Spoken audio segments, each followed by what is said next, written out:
Good morning, everyone. Welcome to the Affordable Housing Advisory Board hybrid meeting, November 9th, 2020. We have individuals that are at the County Center on the 26th floor and those that are able to attend virtually. I want to welcome everyone and call the meeting to order. I would like for the clerk to do a roll call of those in attendance physically, as well as those that are in attendance that are on the board that are attending virtually. Is it possible for you to go on the physical first? Yes. Rosenwasser. Present. Burton. Present. Donahue. Present. Combs. Present. Jackson Sims. Present. Powell. Here. Overman. Here. O'Donnelly.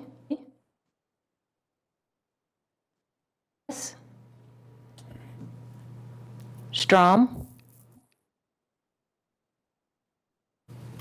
Elizabeth Strom. Here. Councilman Goods. Here.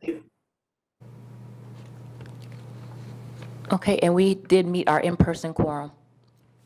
Excellent, thank you. Do we have a quorum in general? I'm sorry, how are in person? This is Nancy. In-person members for a quorum. Person, we have Burton, Donahue, Rosenwasser, Combs, Jackson Sims, and Powell. I didn't hear Ms. Burton's yes. Is she present in the room? Yes. Excellent, welcome. I just can't see you, that's all. Oh, excellent. Thank you very much for all attending. I really, truly appreciate it. At this point, we would normally have set aside 15 minutes for public comment. However, it doesn't appear as though we have individuals that have signed up. Natasha, have you received any comments via email or? No, we have not received any public comments, and I did want to put on the record that we do have a few excused absences. We have Mr. Hollis, who is excused, and then also Mayor Lott is excused absence today. Yes, excellent. Thank you very much for bringing that to our attention and putting it in the minutes. With that, the next item is the approval of the minutes for the meeting of October 12th, 2020. It was our regular meeting. Do we have a motion for approval? A question. I believe a correction needs to be made on page 42, which is on page 11 of the minutes, line 23 on page 42. I think that amount should be more than $10. There's a comma there. I expect it was either $100,000 or $10,000 or something different.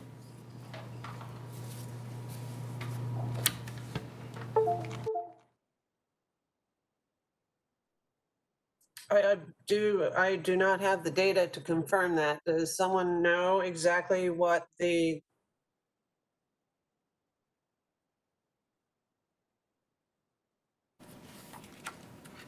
As I recall, the amount was $10,000, but I may be incorrect.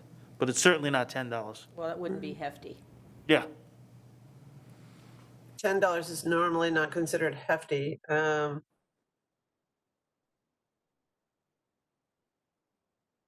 I do not recall. This was actually Ms. Takamori's comment, looks like. Minutes, we can have that corrected. And I, sorry, I don't recall the amount. It is listed as my comment.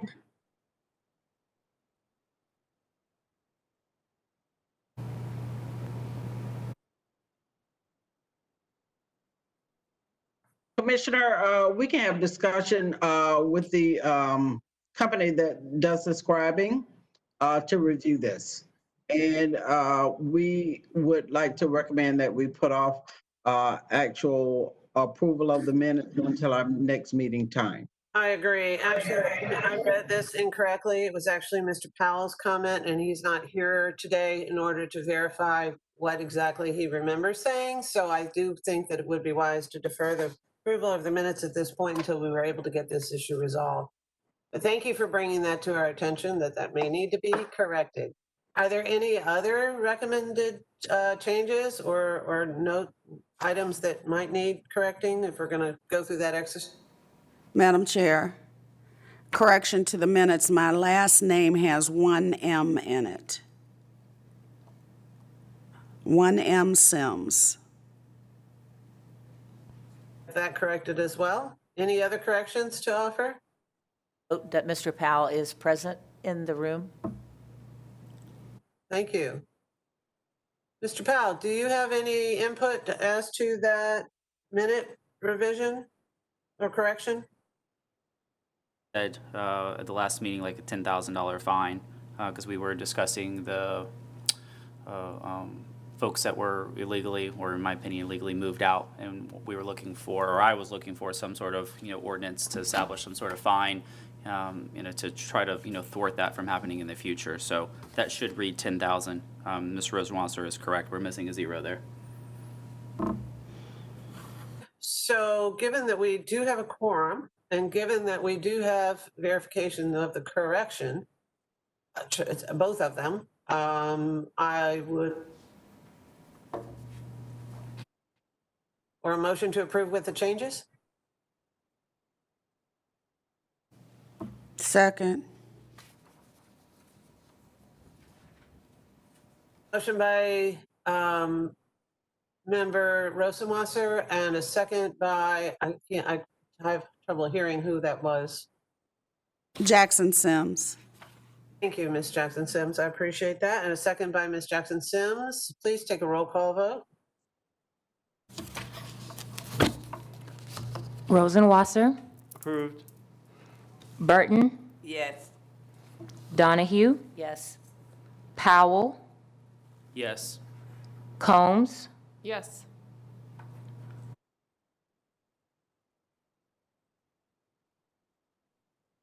Overman, Yes. Goods, Yes. Strom, I'm sorry, but I'm not a voting member. yes, I apologize, Jackson Sims. Okay, motion carried unanimously. Thank you very, very much. Next item on the agenda is the chair's report. I don't have a ton today, but I do want to bring to your attention that at the next Board of County Commission meeting, we will be considering a comprehensive housing strategy to address the potential for a significant number of evictions to be dealt with by our community. We're in great concern about those that may have been unemployed for a significant period of time. And the fact that we have met our limit in terms of applications for R3 rental assistance, although there's still some for utilities, but they're not taking additional applications at this time. So we're looking to develop a strategy to be able to address the potential of evictions, and to Mr. Powell's credit, to address how we go about dealing with evictions and making sure that they are legally done. And then we have a way of actually developing a strategy to address that issue as we continue to deal with the fallout and impact of COVID. So that is actually item G1 on Thursday's agenda with the Board of County Commission. So I encourage all of you that have the opportunity or time to watch that on HTV on Thursday. In addition to that, the HART Board did appoint Tyler Hudson as their representative to, or nominated and approved Tyler Hudson's attendance, or as a member, as a representative of HART on the Affordable Housing Advisory Board. That does need to go to the BOCC for confirmation appointment. And as soon as that's done, he will be able to join us as a new member of the Affordable Housing Advisory Board. Looking forward to having his input and representation. from our transit agency. And with that, I am going to turn it over to the director's report. Cheryl Howell, you're recognized. Good morning, Commissioner. Cheryl Howell, Affordable Housing. And first of all, I want to say thank you so much for taking time out of your day and to support affordable housing efforts for the people in Hillsborough County. We certainly appreciate all of your efforts. And today I want to cover a few things, but the first thing is a housekeeping item. It's the 2021 AHAB meeting schedule. And so we want to pull those dates up here. This is a typical item that's covered each and every year for the new AHAB members, so that we can plan out our time and that we don't come into conflict with different holidays and other things that are going on. The dates were provided to you in your packets. We've double checked the dates against any federal holidays, local holidays, meeting free periods, so on and so forth, and made adjustments thus far. Is there any discussion on the proposed meeting dates for 2021 schedule?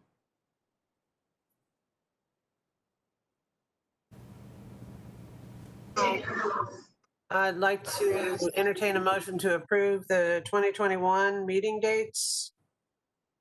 These, other than the fact that it mentions 2020 on all of the dates, I'm going to...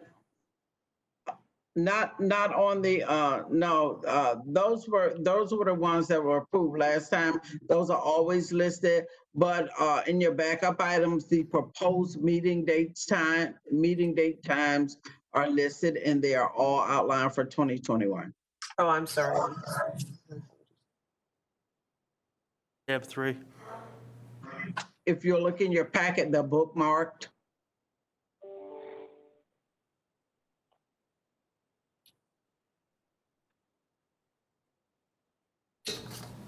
Approve the 2021 proposed calendar date.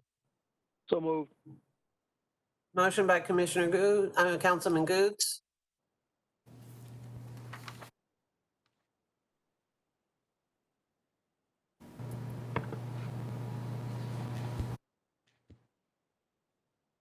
It's going to die for the lack of a Second. second by Member Rosenwasser. Thank you very, very much. Please, can we do a roll call vote on of the 2021 meeting dates? Rosenwasser, Approved. Burton, Yes. Donahue, Yes. Powell, Yes. Combs, Yes. Jackson Sims,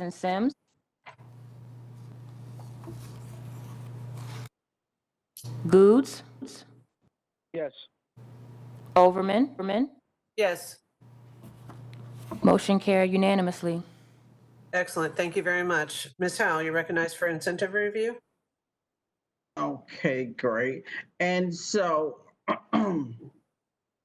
for the incentive review, every 3 years, typically we would have to bring an incentive review back to the AHAB to discuss what type of incentives we'd like to provide to affordable housing developers and private for-profit developers to increase affordable housing opportunities in the county. So we increase opportunities through a couple of different ways. One is through land use policy, and that could be through density bonuses. It could be through parking lot reductions. It can be through expedited processes, so on and so forth. And the other is through dollars. And we know that dollars are very, very limited.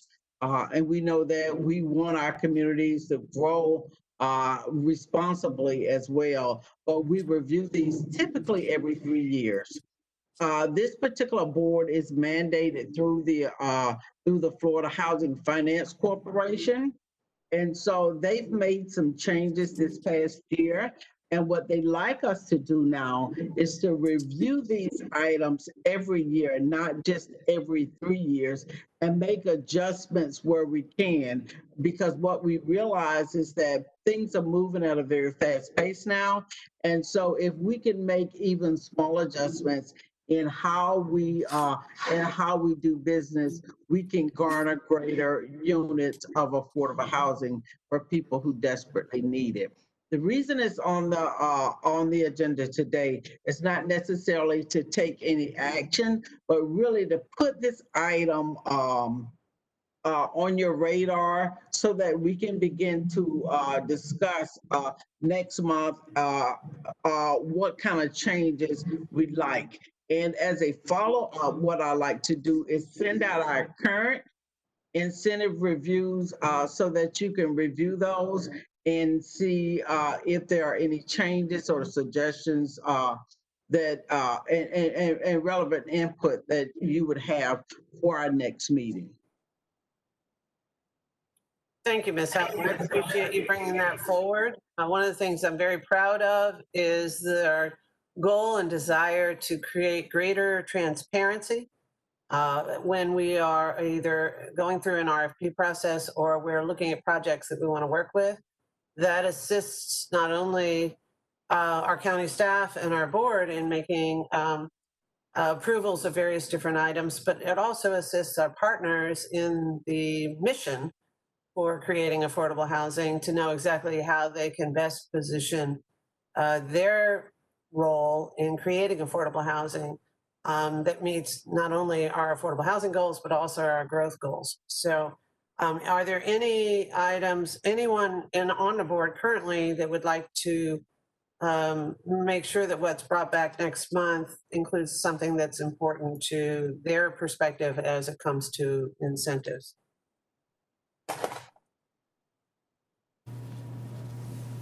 You may have to speak up, Cody. Madam Chair? Our incentive recommendations is not some 50, 100, or 500-page document. It's a small document that's easily readable, and so I can share that with you afterwards so that you can take a few minutes, read over it, kind of mull over it, and see if there are any things or impediments or that you would like to see addressed. Excellent. I think I heard Mr. Powell offer. Thank you, Madam Chair. I just wanted to say that I'd like to, if it's not already in the incentive package, if there's any design incentives, I'd like to see that in there. More specific? Well, just some initial thoughts that I had were figuring out how to configure certain designs and layouts in the site plan, so that way you can really maximize, like the density, to see what we can do there to make, with the current land development code, maybe it requires, like a certain amount of setback, and seeing if we can, push, those setbacks, back so that way we can create more space, have more, available land, to build and to get more, housing units in there. So things of, that nature that are really going to allow it's a design function, but it's really going to increase density and also will reduce costs. And so we do have some density bonus opportunities in there. And what I like to encourage you to do is to read over some of the incentive recommendations that we already have in place. Be able to list out any kind of recommendations that you may have and be as specific as you possibly can. And know that some of these things really are couched in affordable housing, and some of them are couched in land use. And we work very, very closely with the land use team, with Adam's team, on trying to maximize our efforts and leverage what we're doing in each area responsibly. So I would like to encourage you to really read over the recommendations, see what's in there, and how we might be able to add, take out, or expand some of the efforts that we have. So thank you so much, Mr. Powell.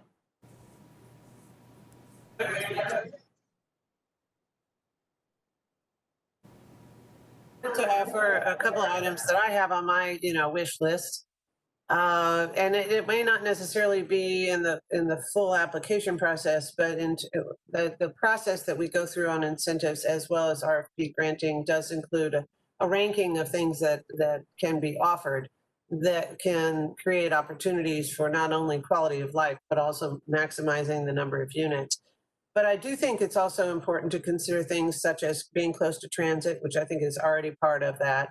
Leads projects in terms of being able to use energy efficient appliances, access to internet or internet services that's already embedded into the program, because the digital divide is very real and makes a very big difference for residents that are scrambling to make their financial lives work.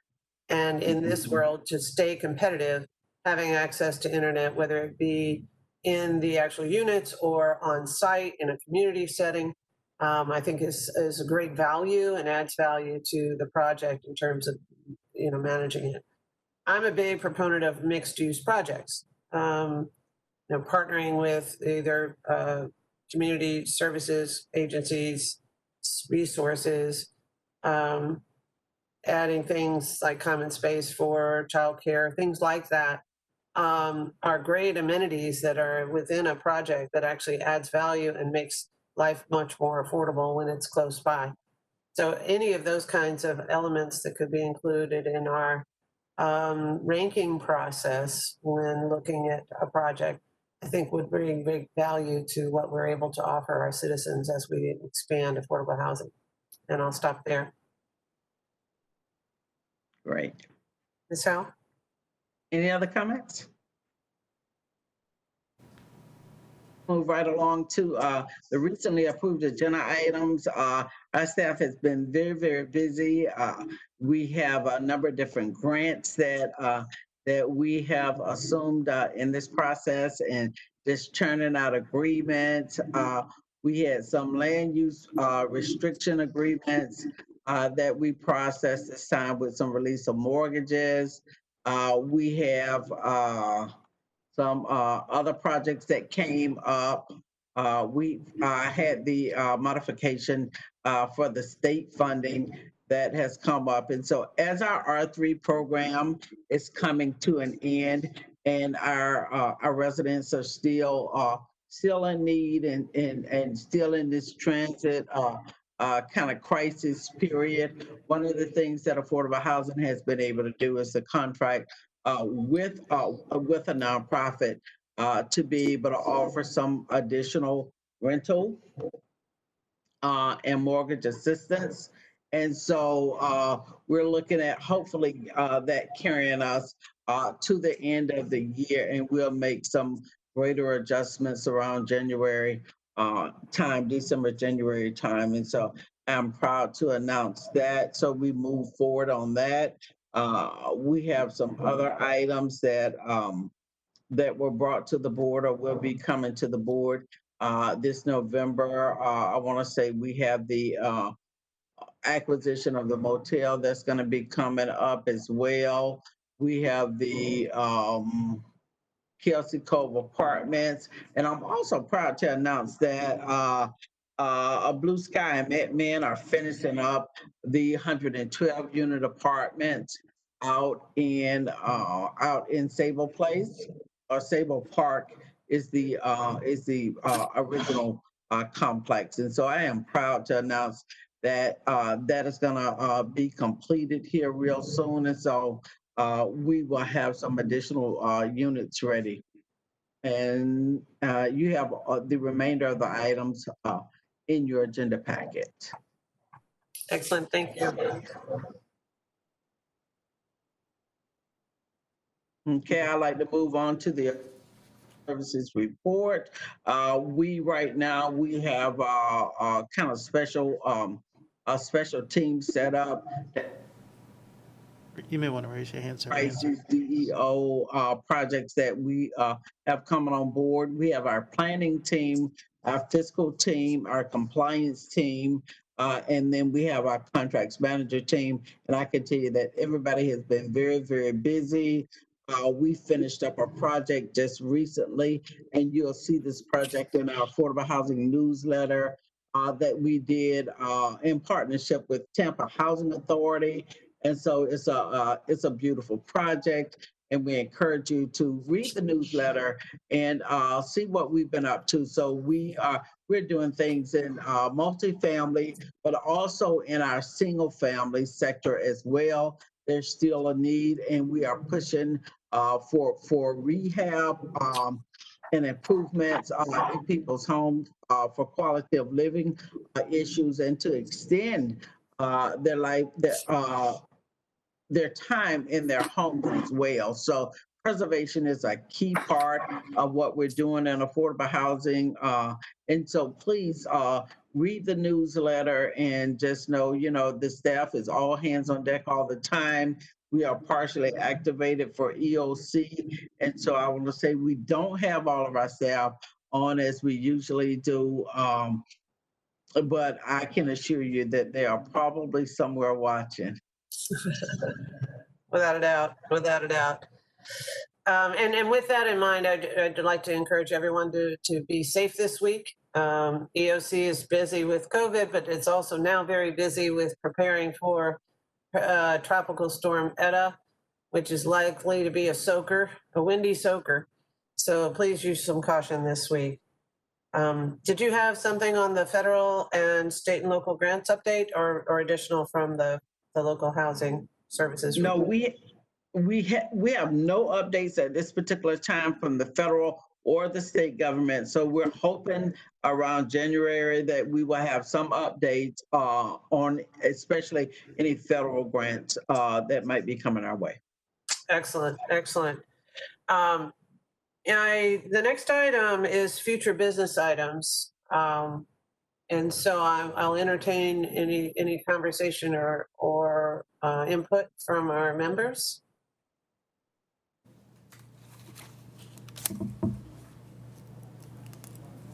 Ms. Combs is, Can you hear me? Recognized? Yes, I have a few items. Just would like to get an update on the surplus properties that were sent out in August. Not the ones we had a presentation over, the ones that were going to be sent out to community partners in regards to being able to acquire that land for affordable housing purposes. And then also an update on the land banking, land trust. I believe that we were going to be entering into a contract with the Florida Housing Coalition, and just wanted to see if we can get a few updates on those two items, please. Okay, in terms of the CLT, we're right now in conversation. We have not put out an RFP. We will have to put out an RFP, and so we don't know who we'll be contracting with. And so we're doing all the back end work right now so that we can move forward on that RFP.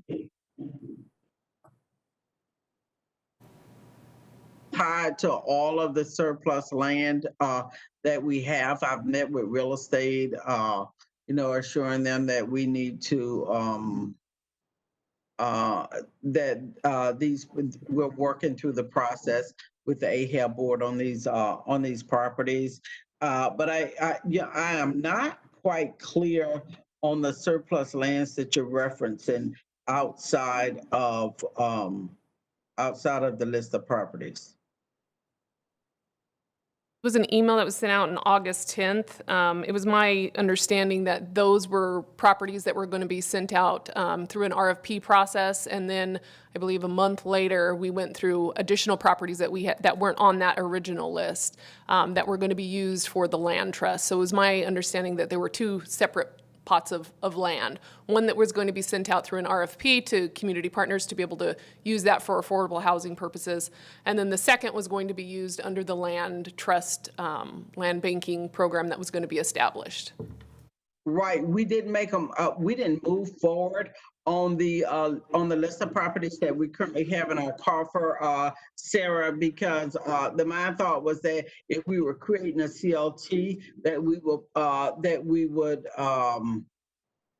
make the adjustments so that we could really support the efforts of the CLT in the process, and we do that through land. And so for us to kind of come in and piece and parcel out the land beforehand would really kind of be doing the whole process a disfavor. Land that wasn't included in that second presentation will then be added, so it'll be all kind of under that land banking, land trust category. I want to say they were included in the. I want to say they were included in the grading. Get with you offline and I'll go back and take a look, but I want to say that they were included in the grading of those properties. Okay, and then my final question is, are we going to be certifying organizations for CHODOs this year, community housing development organizations? We're going to be going through that. We're going to be going through that process. That is not a function of AHAB. What is it a function of? It's affordable housing function that's tied to this requirement. Okay, Miss Howell, you're breaking up. Let's give just a few minutes to see if you can strengthen your internet there. Can you hear me now? We can hear you now. Could you repeat that, please? Right. Right. Yes. And so CHODO applications is really tied to federal home dollars. Federal home dollars require that 15% of home dollars are set aside for CHODOs. And so in each year, we have to certify those CHODOs, with the exception of this coming year. There's no requirement this coming year due to pandemic to do CHODOs. I want to say, though, it's our intention to move forward with the CHODO application because I don't believe that I believe that our long-term efforts still need to remain in place while we're addressing our crisis issues as well. And CHODOs are relevant partners in creating long-term assets in our community for people who need affordable housing. Thank you. Any other future items? I have one. We have questions. Okay. Madam Chair, Sherry Donahue, I have a question about the agenda item A-3. That was the affordable housing agreement between REACH Inc. I know that all of these say that these funds have to be spent by December 30th. Are we ready to, can we spend this money? We are on the agreement has been approved. They are taking the application and working feverishly. I should get an update this Monday on where they are in spending the funds. I believe that we can easily spend down this $1 million. Let me say that. You know, there are so many people that's still in need right now. Just didn't know if the infrastructure, if we could actually get it through by then. I mean, let's face it, the wheels of government move slower than we'd like, and of course, sometimes too fast. But in this case, my concern is I want to make sure that enough people know, and that we could perhaps think outside the box if necessary to make sure that all these monies are spent for the people who are hurting. And that's why we use nonprofit and for-profit vendors to be able to help us deploy the funds as well. But we have to remember that, first of all, we have to go through an RFP process. So that's a requirement. So it has to be a competitive process. So we went through that process. And so we've awarded a contract. We've done the heavy lift, the heavy upfront lifting. And so we're typically we would come in and make reimbursements on a monthly basis. With this particular project and with projects that are like these that are coming up, we're doing it on a weekly basis. Thank you. Mr. Powell would like to be recognized. Thank you. Two questions. I know the Planning Commission is taking part in looking and meeting with, I think we're doing work groups for updating the housing element. And I didn't know if we had any staff from the affordable housing, if they were going to be participating, in those work groups. We have been from the start, Mr. Powell. Okay. Has there been a meeting yet, or is that coming up? There's been, I want to say, 3 meetings. And how have those gone? How have those gone? I know it's just starting to flush those out, but I mean, do you have any, or does anyone have an update on how those have been going as it relates to some of the objectives that we're trying to establish?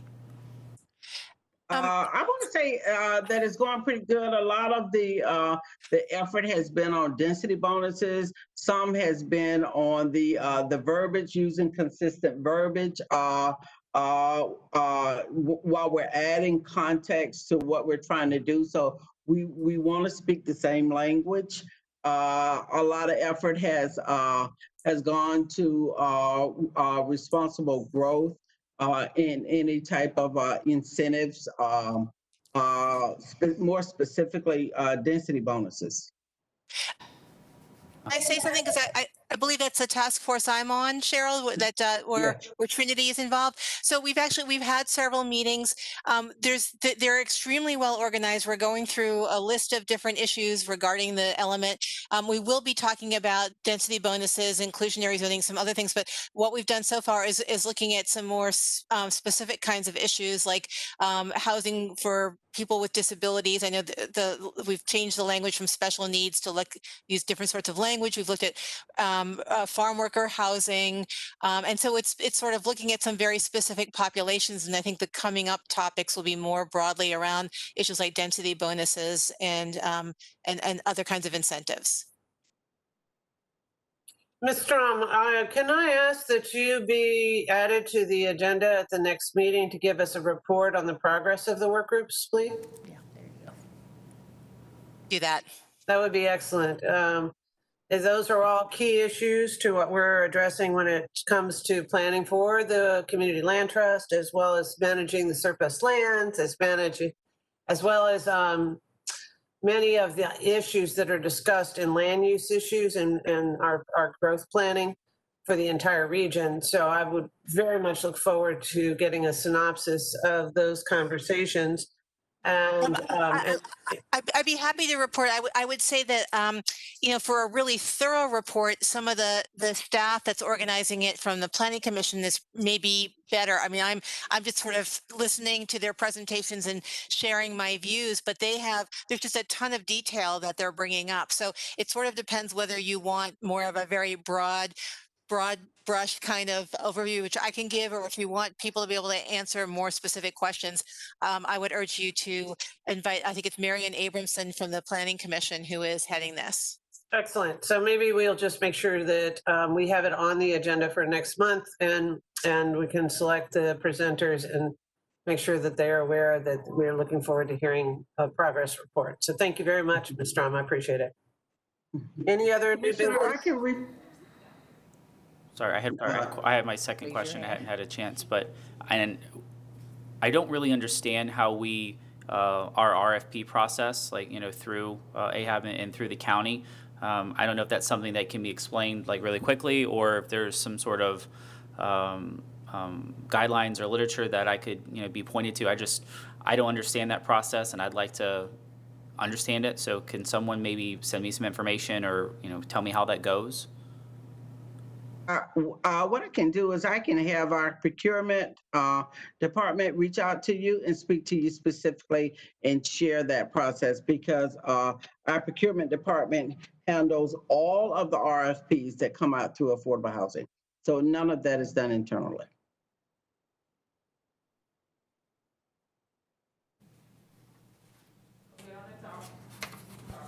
Okay, this is Mark Rosenwasser.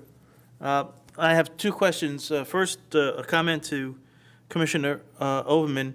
As a landlord, one of the things that I have found as the eviction process has been allowed to start is that communication is key. A lot of residents are either embarrassed or afraid to talk to their landlords about their current financial situation. And as the October 31st deadline passed, and our company, which manages, 30 communities across Central Florida, we made it an effort to reach out to everybody who was subject to eviction and somewhat force them to say, hey, talk to us. Let's see if we can work something out to avoid this eviction. Landlords would much prefer not to turn those units and wait a little bit longer for their money. And sometimes it's a matter of almost being a dentist and pulling teeth from residents in order to get them to converse so that they can stay in their home and a plan could be worked out. So that's something I would hope that you would bring up at the commission discussion. My second is more of a housekeeping question. There are some of us on this board, on this AHAB board, that have terms expiring at the end of this year, and I was wondering what the process was, whether we would be notified or whether we had to reapply or what that process was.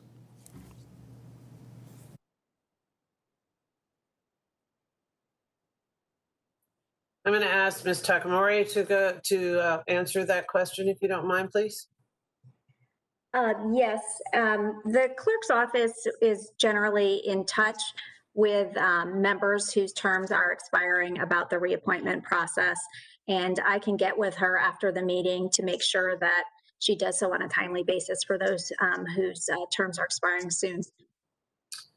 And I can offer that Luann Finley with the Board of County Commission Clerk's Office does actually process those applications, gathers them together, and then sends us usually a binder that's about 8 inches thick of applications of all of those board members for all of the boards that are expiring. And then the Board of County Commissions actually makes the selection if there is applicants, not only that are looking to return, but all new applicants that are available or new positions that are available at that time. So and they vote and they get appointed and approved, and then we as a board get notified who's actually appointed to the board. So that's part of the process. So for example, in the situation where Mr. Hardin resigned, and his term on the Hart board was actually due to either renew or expire on October 31st. When he resigned, we were able to bring it to Hart's attention that position that served our board by Hart was expiring, and that he had resigned, and that we needed to have that position filled. So we went to Hart, got that approved. Now it'll go to the BOCC for approval, and then Mr. Hudson will be available to us to serve. For those positions that are expiring over the next couple of months, you'll get notification that you have an opportunity to apply if you'd like to keep your seat, and then a notice to apply will be sent out by Ms. Finley's office, and then we'll be able to actually bring that to the Board of County Commission for approval. And then we'll get notified of those that have been reappointed, those that have applied, and any new appointees that the board approves. Does that answer your question?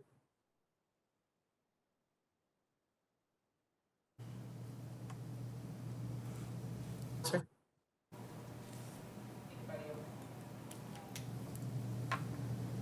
Hear you.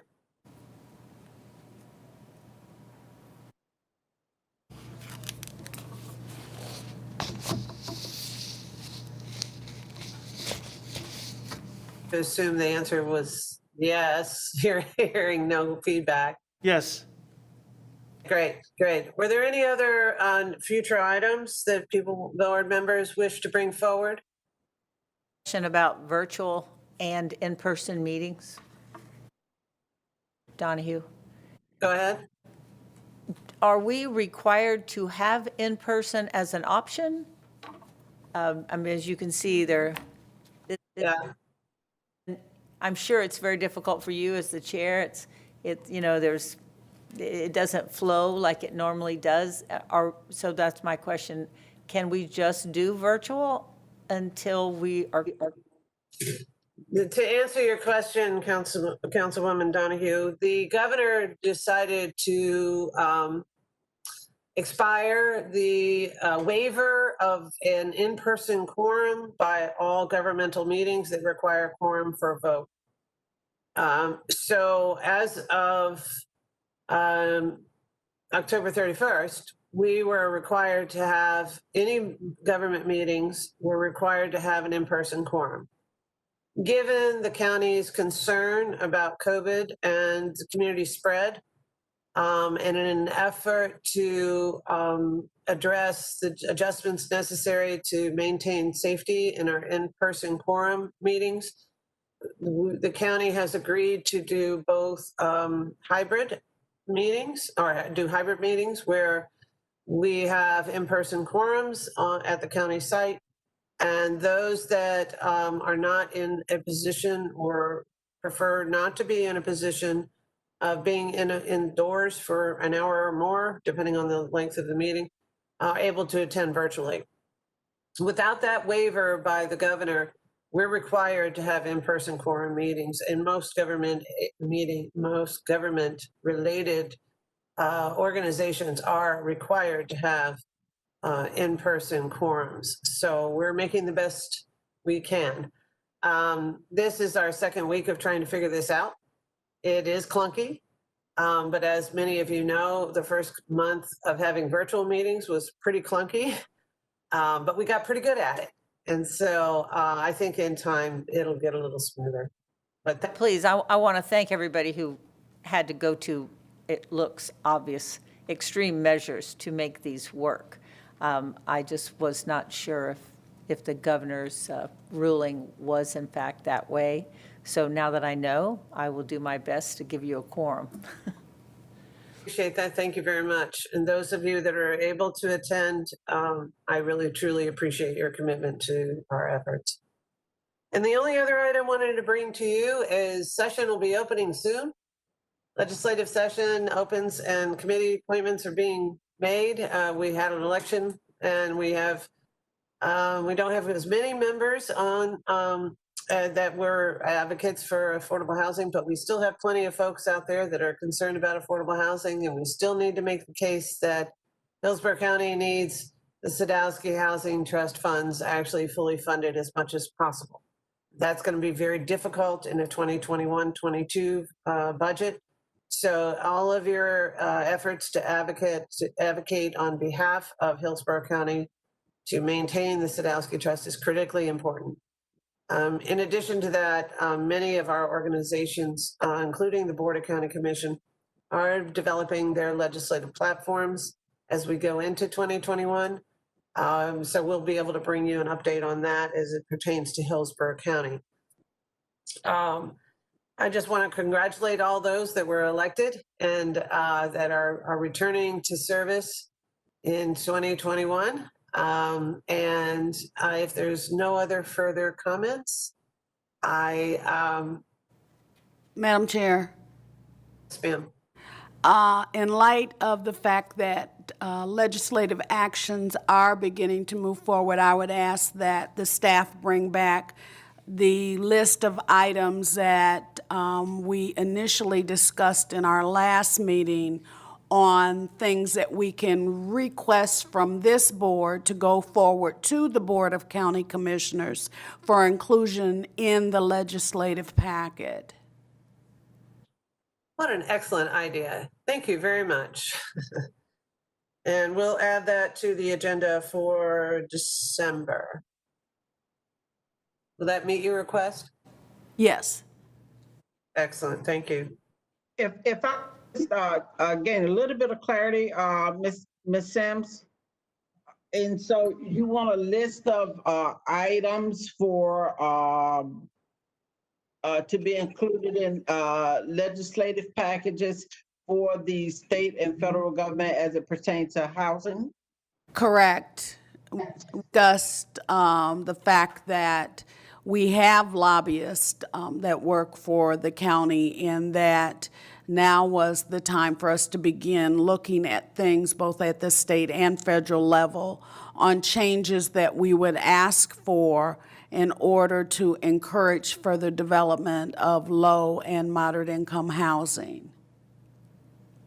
Wonderful. And would you like me to bring the list back to the AHAB board for further discussion and to either to add or expand? Because I want to make sure that the AHAB board is fully immersed in this process as well. Yes, ma'am, and that way we can make sure that the Board of County Commissioners are aware of what we're requesting to be included in the county's official legislative packet. Okay, great. And would you like our legislative person that typically works on this for us to come back and speak to the board next month? If that's possible. That way we can get their timing and know the schedules that they're working on and the process that they'll be utilizing. Absolutely. Thank you very much for bringing that to the agenda. I really, truly appreciate that. Any other comments, requests, future items?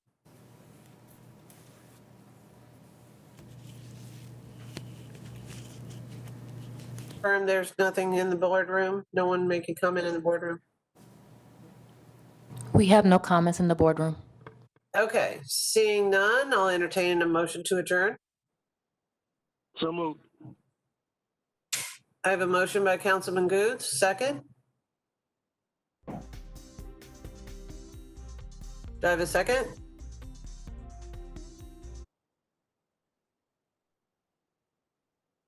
We're going to be here a long time if I don't get a second soon. You have a second by Rosenwasser?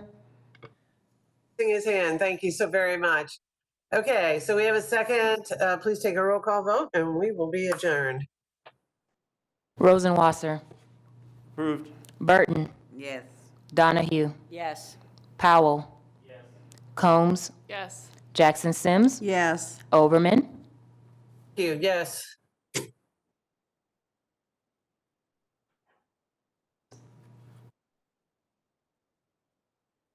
We can't hear. I think he's already left.